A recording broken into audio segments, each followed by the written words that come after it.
I took care of paralyzed Zachary Wilson meticulously for 2 years.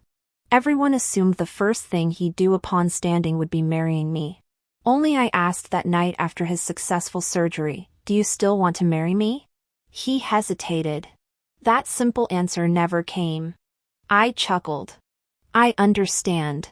Removing the ring, I left without hesitation that very night from the place I'd called home for 2 years. "Do you still want to marry me?" Zach heard this. Momentarily stunned, staring at his legs in prolonged silence. Cheers seeped through the unlatched door crack outside. "The surgery went perfectly," the doctor said. "Full recovery within 2 weeks." I never thought Zach could bounce back. Someone marveled. 2 years ago he'd given up completely. Thank God Evelyn stayed. "They'll definitely marry now, we should start planning gifts."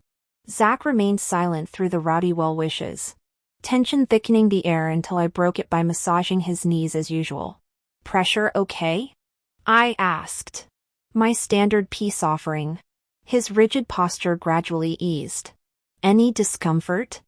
I murmured, maintaining our 2-year ritual. He shook his head. "No. You're better than any physical therapist." I stared at my hands working his legs, remembering how I'd initially fumbled. He'd hated strangers touching him, driving every nurse away with outbursts. Forced to learn. I'd apprenticed 3 months at a massage parlor soaking my own limbs in medicinal brews before daring to touch his. My first attempt came while he slept. When his lashes fluttered awake, he roared, "Get out!" I persisted, pressing acupoints as taught. Enraged, he hurled everything within reach: pillows, books. Finally, the silver-framed college photo showing his championship grin. Trophy held high. Warm blood trickled down my temple as he strained uselessly toward me. Legs inert.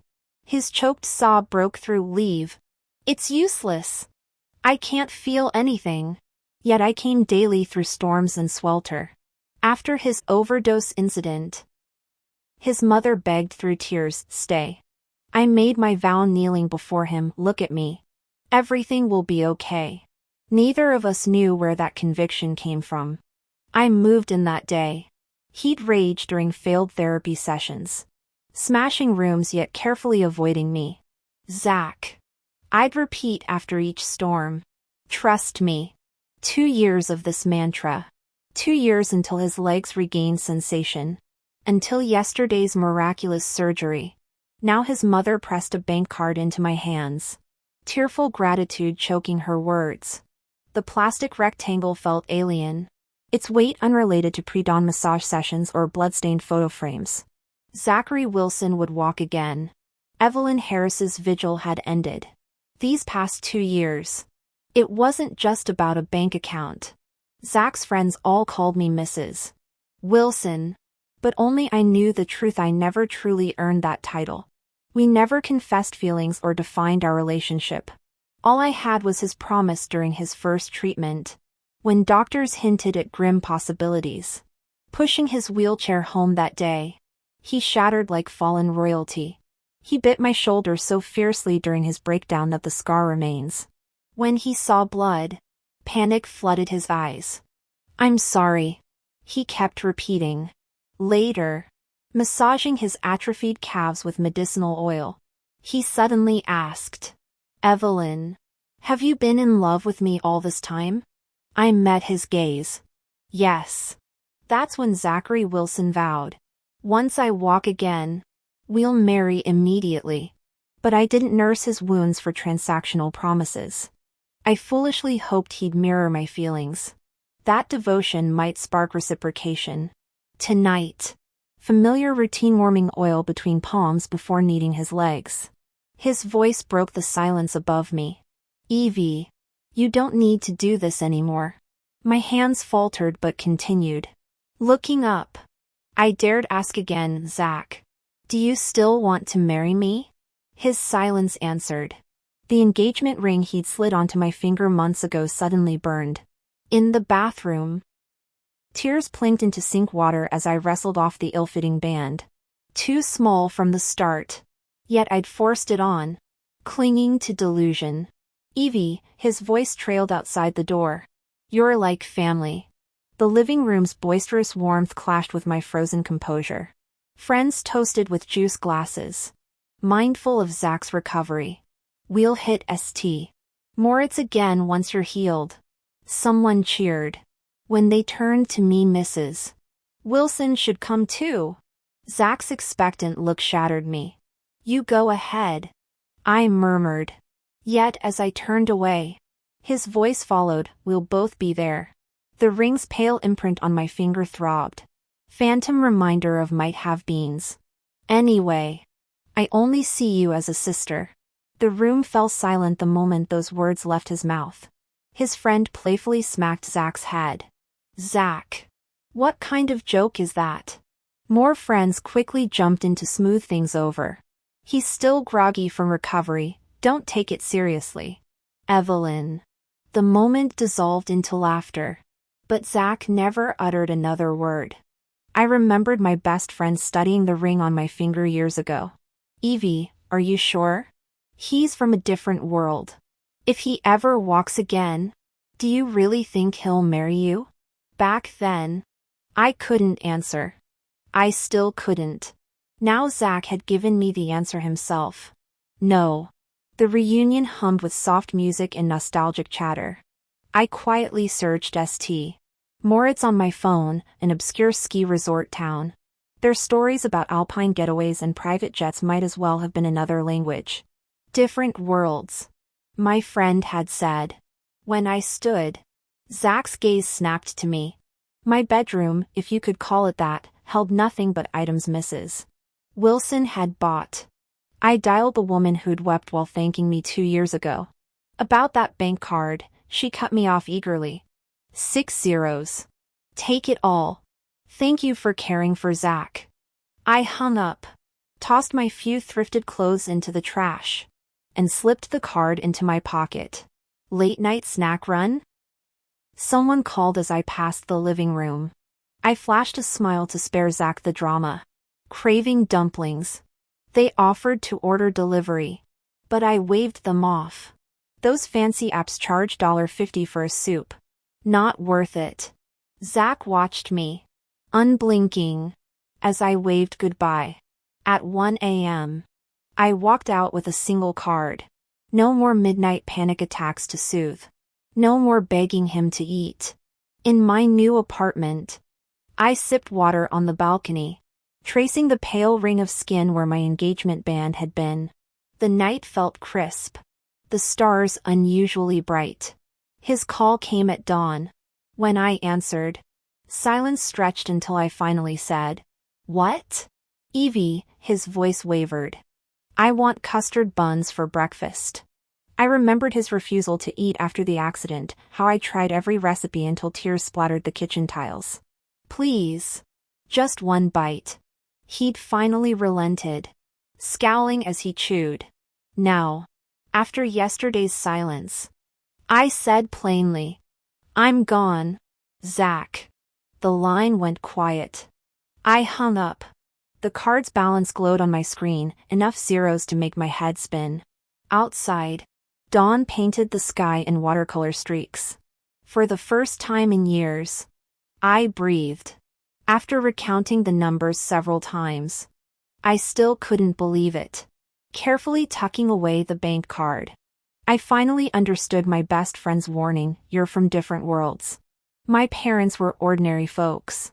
When they visited me while I was caring for my paralyzed boyfriend Zachary Wilson, his mother Mrs. Wilson hosted them with lavish dishes even Zach found extravagant, let alone 2 small-town visitors. Her hospitality served as a crystal-clear demonstration our families existed in separate realities. 2 years later, I used that untouched compensation to buy a new apartment. During the hectic weeks of renovations, I never imagined Zach would reappear at the coffee shop near my complex, his pale complexion glowing under sunlight as friends wheeled him inside. "If you don't win Evelyn back, you're pathetic," they ribbed. "Apologize properly. No one else deserves to be Mrs. Wilson." Zach's lips twitched with forced humor. Let's see if Evelyn materializes first. Fate proved cruel. I sat directly behind them. When my friend emerged carrying my favorite cake, her cheerful Evie froze the entire group. Every face turned as she placed the dessert before me, oblivious to the tension. "What's wrong?" she asked, noticing my expression. Their voices carried unavoidably. "This is destiny. Zach. Apologize now. You'll never find another girl like her." I recognized them all, the same crowd who'd visited during Zach's darkest days. There was even the girl he'd humiliated by spilling water on her summer dress years ago. She'd later told me through tears, "He's not worth it. You deserve better." Before becoming my unexpected pen pal, Zach's sudden presence beside my table startled me. "Evelyn." His voice cracked as our eyes met, frustration and unspoken words tightening his features. Behind him, the chorus intensified, "Do it. Zach. Get your girl back." His jaw clenched, the weight of expectations and regret hanging heavy between us. But now I don't need his apology. Relationships should be mutual, right? Besides, didn't I take the bank card? I'm still trying to wrap my head around all those zeros in the balance. "You can't have your cake and eat it too." Zachary Wilson stood frozen before me, watching his conflicted expression. I spoke first. "No need. I don't need apologies." He exhaled in visible relief, halfway through turning away before pausing. "When are you coming back?" Maybe I hadn't been clear enough last time. "I'm not coming back." Zach studied me with unreadable intensity before finally grunting in acknowledgement. His return to the table drew smirks from his friends. "Did you win her back? When's the wedding? Save me some cake. We're not getting married." His voice carried icy detachment. The table fell silent as he repeated louder, "Why would you assume I'd marry her? Should I propose out of gratitude? I've told you, she's like a sister." Third strike. Nobody gets to disrespect me repeatedly. Rising, I addressed his friends. "There's been a misunderstanding. I was paid to look after Zach." His stormy gaze met mine unflinchingly. "Don't bother with the sister act either," I added. "Strangers works fine." During those caretaking months, I'd often wonder if Will hadn't crashed his car. Would he have loved Clark? Maybe. Maybe not. The unanswered question haunted me until I realized their stories are relevant. Zach's new relationship exploded across social media, gushing posts. Public dates with his girl. Unavoidable. We collided at a mutual friend's gathering. The room tensed when he entered with her. Everyone remembered those 2 years I'd spent nursing him through recovery. My friend squeezed my hand protectively. I offered a reassuring smile, openly observing the newcomer. Nothing extraordinary, standard issue human. Zach chose seats near the exit, casually ordering a fruit platter for his date. She giggled, whispering secrets he acknowledged with detached nods, barely tilting his head. If this was his romantic A-game, no wonder I'd lost interest. My friend wasn't so composed. Tipsily, she vowed to set me up. "You're wasted." I laughed, guiding her toward the door. The girlfriend intercepted us. "I know who you are," she announced. "Thanks for looking after Zach." My nod didn't satisfy her. Ignoring the sudden hush, she blurted, "I could have done it too. The tantrums, the broken glass, the sleepless nights. Could you now?" My chuckle held knives. Everyone's brave in hypotheticals. The unspoken truth crackled louder than her empty boasts. Some storms leave permanent marks, whether from car wrecks or emotional hurricanes. And mine had finally stopped raining. But you never know. What if Zachary Wilson's leg acts up again? Maybe I could try taking care of him then. Zach had already gone pale, so a friend stepped in to lighten the mood. I joked along. "If it comes to that, just hire a nurse. Save yourself the trouble." That single comment still managed to upset him. Clang. His glass hit the table with unnecessary force. I turned to see him scowling. Why dredge up old shit? It's over. Let it go. But if it's truly over, why can't we mention it? The truth is, those memories humiliate him. When our friend sobered up the next day and heard what happened, she fumed. Did she really flaunt that in your face? Who does she think she is? Let her flaunt. I checked the balance in my bank app. The string of zeros still felt surreal. Oddly, I wasn't angry. Money really does warp everything. My friend mistook my calm for heartbreak. Zach's dating someone now. She offered. Want me to set you up? With your looks, you'd have guys lining up. These days everyone wants instant relationships. But I'd rather take it slow, find someone to genuinely connect with. Heart to heart. I declined politely. My refusal only convinced her I'm still pining for Zach. She launched into another tirade about him. And I laughed along, adding a few jabs of my own. Time passed. I learned baking. Took up floral arranging. Several guys showed interest. But when I suggested getting to know each other gradually, they'd backpedal like I'd suggested handcuffs.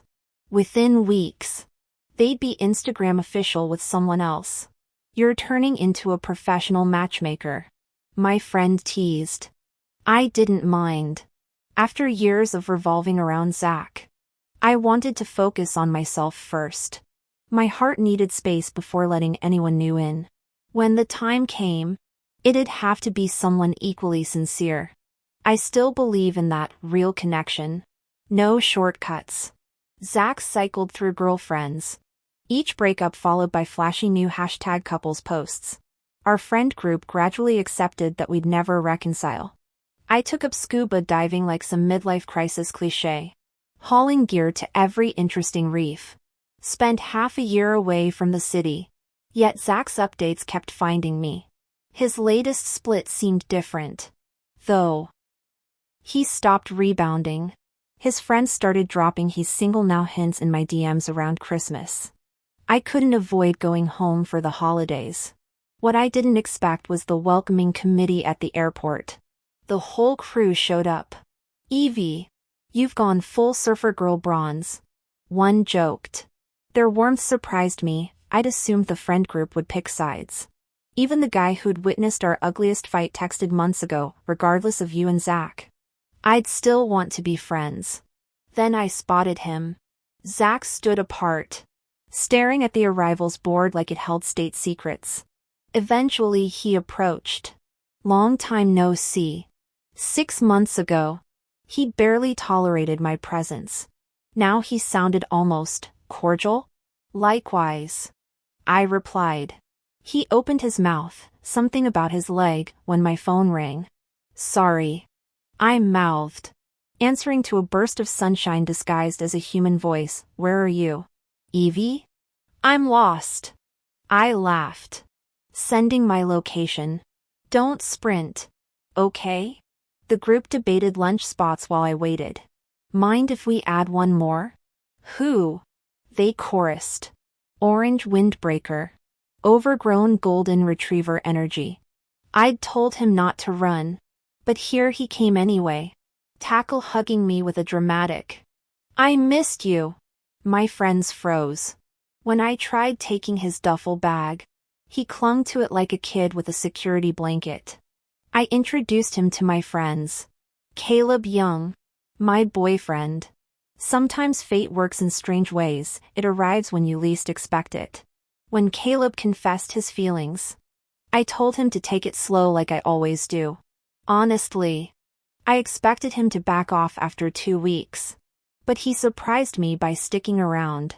Before I knew it, he'd become part of every corner of my life. At my age, people assume taking it slow means I'm stringing them along. But Caleb? He actually meant it. Sincere and passionate. Keeping secrets. Huh? My friend teased. If we hadn't come back today, we might never have met him. Fine. You're buying lunch. I countered. It's not that I was hiding him, I didn't expect him to fly back with me. I explained. After missing my flight due to traffic, I got a pitiful text from Caleb while rebooking, "Where are you? I hate you." Turns out he'd secretly booked the seat next to mine for a surprise. But our flights got mixed up. He'd been waiting at the airport for hours before we finally reunited. The group kept teasing until I raised my hand laughing. My treat. My treat. Caleb mirrored my gesture and tone perfectly. My treat. My treat. His outgoing nature quickly won everyone over. At the restaurant, someone noticed Zachary's absence. A call revealed his strained voice, leg acting up. At the hospital, concerned murmurs erupted. So sudden? What did the doctor say? Just needs rest. You guys eat, next round's on me. Though Zach downplayed it, everyone remembered his family's status and previous health scares. Seeing their hesitation, I offered an out, "Go check on Zach.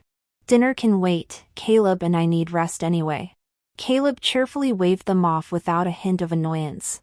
As we walked home, he bubbled with excitement, chattering about every flower and stray dog along the way. We froze at my doorstep. There stood Zachary, leaning against my porch. Caleb's grip tightened on my hand as he stepped forward with a friendly grin. "You must be Zach. Heard so much about you. Bro." Zach's smile didn't reach his eyes when he turned to me. "Evelyn. Long time no see." He repeated it softly, gaze lingering, unfazed by the cold shoulder. Caleb nudged his face into my line of sight. "Evie. Why's he ignoring me?" I swatted him away. "How should I know?" "My leg," Zach began. Caleb cut in with exaggerated concern. "Leg trouble? Should I call an ambulance?" He pulled out his phone, deadpanning. "Since my girlfriend here isn't a doctor." "Evie." Zach tried again. "Why won't he answer me?" Caleb whined, crowding my personal space until I shoved his face aside. "I said I don't know." He leaned his face closer again. I could never resist him, instinctively pulling out my keys to unlock the door. Only when standing at the threshold did I suddenly remember Zach was still nearby. Caleb didn't bother hiding his smirk. "Sis.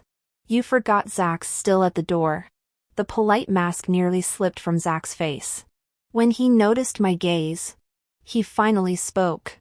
"Talk?" Caleb shook my hand, his voice dripping with artificial sweetness. "Evie. What could you possibly have to say to him?" It was then I realized his uncharacteristically saccharine behavior from the start. Slowly playing along, I answered. "Nothing worth discussing." The door clicked shut behind us. Caleb immediately wrapped his arms around me. "I'm jealous."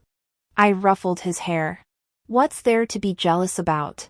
When we started dating, I told you everything, no secrets. You already knew about my history with Zach. I hate that you're so dense." Before I could respond, he perked up again. "But maybe it's good you're oblivious." His muffled voice pressed against my shoulder. "At least you won't notice others flirting with you." That night, Zach's call came through. "Evie, did you know your boyfriend had a 4-year relationship with his college sweetheart?" The hospital updates kept coming. Zach's condition remained unstable. Yet the parade of ex-girlfriends offering to take care of him became a running joke among friends. They started betting pools on how long each would last. Most lasted mere hours before fleeing. "He deserves this," my best friend insisted during our weekly brunch, stabbing her pancakes. "Don't you dare feel guilty after everything." I never did. The moment I'd accepted that severance check, I'd burned every bridge back to him. "Mrs. Wilson's message arrived past midnight. Frowny face. "Evie, could you visit Zach alone?" Caleb sat beside me as I typed the rejection. Frowny face. "I'm sorry, but my boyfriend wouldn't approve." Her voice cracked through the phone. "Please, name your price.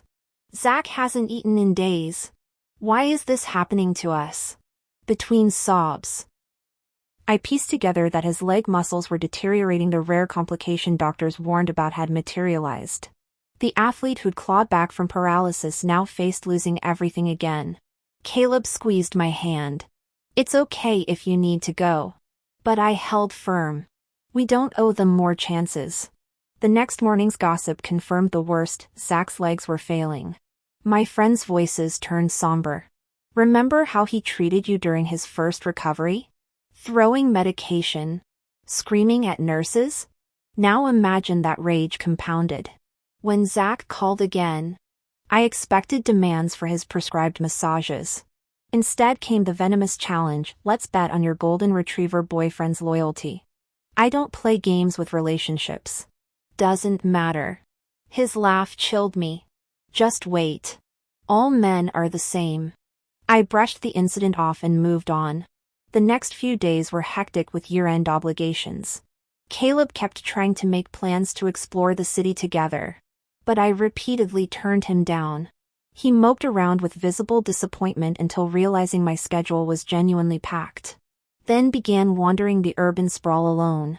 His outgoing nature guaranteed companionship, so I wasn't worried about him making friends. True to form, within 2 days he was leaving our apartment before dawn. Sometimes crossing paths during my bleary-eyed morning routines. Other times leaving handwritten notes when I slept in. The accumulating stack of notes gradually unearthed unease. Who was he meeting?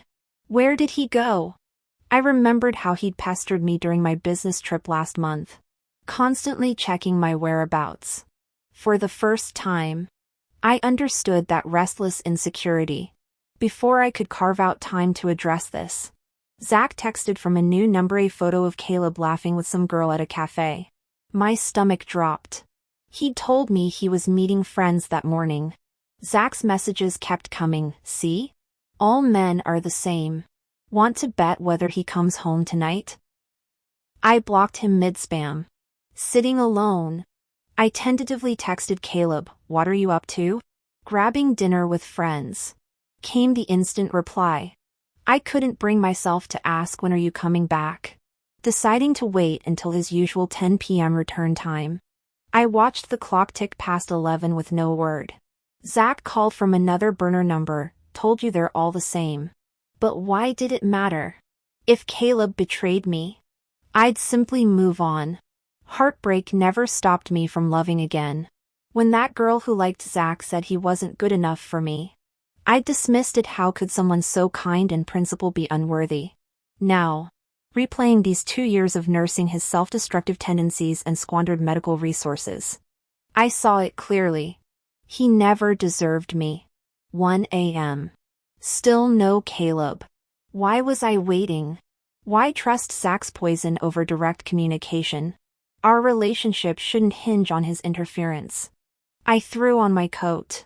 The elevator doors opened to Caleb exiting a car downstairs. The same woman from the photos waving from the back seat. He froze upon seeing me. "Evie, I'm a bit late getting back." The car started pulling away. I stepped into the street, ignoring the driver's curses, and rapped on the window. The woman revealed a pretty face and asked, "What's wrong?" I questioned her. "Are you Caleb's first love?" She panicked and explained, "You must be Caleb's current girlfriend." "Don't misunderstand, I'm just here on a business trip," I cut her off. "Yes or no?" Caleb noticed my anger and hurriedly leaned over to explain. Traffic was bad. I got back a little late. He'd said he'd return by 10 p.m. It was now 1 a.m. Did traffic really jam for hours? I repeated. Yes or no? Yes. Throughout our relationship, Caleb had never mentioned this first love. Some might not care, but I did. I broke up with him on the spot. The girl anxiously got out of the car to plead with me, trailing behind with endless explanations. I never meant to interfere. We just happened to be traveling in the same area and had dinner together. Nothing happened, you can check the surveillance footage. Her words kept pouring out, but I remained unmoved. Finally, Caleb snapped. Shut up. She froze while Caleb stopped walking to tell her. Leave first. After watching her go, he chased after me back home, blocking the doorway. We need to talk. I looked up. No, we don't. When I agreed to date you, I said we needed complete honesty. I shared every detail with you. But you hid your first love and those dinners. I'm not clueless. I chose to act oblivious because I wanted this relationship. I stopped joking with others, ignored flirtations, stayed cold to everyone else. Let's end this. Our relationship had bloomed fast and died faster. When friends invited me to bring Caleb to gatherings, I openly said, we split up. They sighed but immediately tried setting me up with others. I declined again. I still wanted someone genuine. If not, I'd rather stay single. Zach's mother kept calling, begging me to visit him. I still refused, sending her all recipes and prescriptions before booking a flight home. This time, I didn't miss my flight. Caleb sat beside me on the plane, smiling brightly. No missed chances this time, right? But he didn't even try understanding why I was angry, just desperately pushed for reconciliation. I was wrong. Let's get back together. Forgive me. Let's make this work. He repeated these lines endlessly. When pursuing me, he'd analyze every punctuation I used. Now he couldn't even bother properly explaining. If I repeatedly refused to meet Zach's mother for simple courtesy, what urgent reason justified him meeting his first love? No reconciliation. This ends here. After landing, he lingered while I hailed a cab. When I glanced back, he'd already left. Passionate but restless souls never settle. Still, I'd enjoyed his warmth. I'll always embrace my next romance with hope.